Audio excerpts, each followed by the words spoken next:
So let's move on to our next story. The first new footage has appeared for Zack Snyder's Justice League. It's very short. I thought it was gonna be so much more than that when I heard like we started to get footage. I was like, oh my god, what's happening? And like a lot of this stuff is, it's very little bit here. We got a little bit of Wonder Woman talking, looking at some, I think, cave paintings, and then our first real quick, tiny note of Darkseid. Like 'cause it's a epic shot that they have, but you can't really see. I think it's Darkseid. What does this do for us? Does it make me feel better? Does it make me feel worse? When you get stuff like this, I mean, it's definitely fluff meant to excite people. And is it successful? And I think yes. I think this piece worked for me. It made me more excited to see his version of the film. I've been a big naysayer. First of all, I've said this before. Zack Snyder's Justice League did not exist in a completed version. That's why we're waiting until 2021. And I think I'm just curious to see I was curious to see it, but I also didn't. I don't think it's a smart move.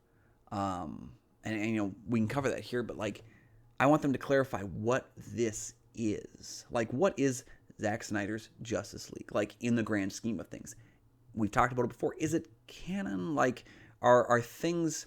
We've heard that Martian Manhunter appears in his version of the film, and obviously Darkseid appears. If Darkseid appears and is vanquished by the end, does that mean Darkseid in the DCEU doesn't exist? Like, there are. I think with the current slate of films past Justice League, this could be retconned into the canonical spot. It would suck that I spent money on the theatrical cut, but Aquaman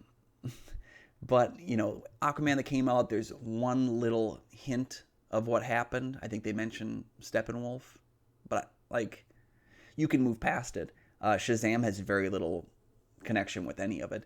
And Birds of Prey was really only connected, tangentially to Suicide Squad, which is tangentially connected to Batman vs. Superman. So I think this could work. I just want them to clarify, like, what is this going to be? Is this going to be the 4-hour cut of the film? Is this going to be a mini-series event? Is this going to be canon? Or is it just kind of a fun little thing to look at? And then the second question that comes up, because this footage excited me, it made me feel like there was actually a tone to Justice League.